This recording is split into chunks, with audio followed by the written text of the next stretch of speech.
Jadi sejak dia kecil, Ina itu nggak pernah tahu dan nggak pernah ketemu sama keluarga besar ayahnya.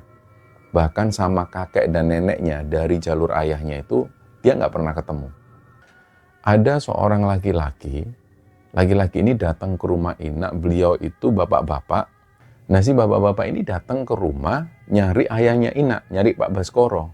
Dan kedatangan beliau ini ke rumah Ina untuk mengabarkan bahwa kakeknya Ina yang tinggal di Jawa Tengah itu, yang tidak lain adalah bapaknya Pak Baskoro itu, katanya meninggal.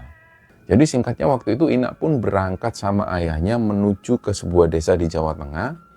Perjalanan dari Jakarta menuju ke Jawa Tengah di tahun sekitar 94 itu rasanya panjang banget lah. Nah singkatnya setelah melewati perjalanan yang lumayan panjang itu, mereka mulai masuk ke jalanan-jalanan yang mulai berbatu. Dan jalanannya itu sempit. Di kanan kiri itu banyak banget hutan jati. Terus singkatnya mereka ini akhirnya sampai di sebuah rumah.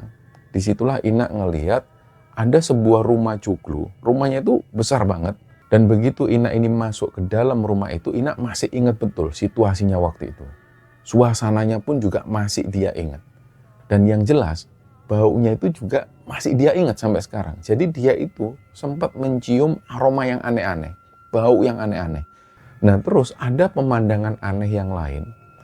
Jadi di sudut-sudut ruangan, Ina ngelihat ini banyak banget cermin-cermin besar. Cermin besar itu ditutup sama kain hitam.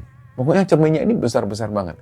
Selain itu, di setiap pintu masuk, itu selalu ada sajen. Itu ada kopi, ada kembang 7 rupa, yang kembangnya itu juga sudah mulai layu dan kering-kering. Dan itu ada di setiap sudut-sudut ruangan. Nah pas dia lagi cari lagu-lagu di radio itu, tiba-tiba muncul ada cowok di situ. Jadi cowok ini berdiri persis di depan pagar bambu di halaman rumah itu. Nah si cowok ini dia cuma berdiri di situ sambil ngeliatin Ina dari kejauhan dan gak ngapa-ngapain, dia cuma berdiri di situ. Akhirnya dia berusaha untuk memejamkan mata, tapi tiba-tiba ada suara kayak orang jalan. Tapi orang yang jalan ini itu kakinya itu kayak diseret ke lantai. Seret.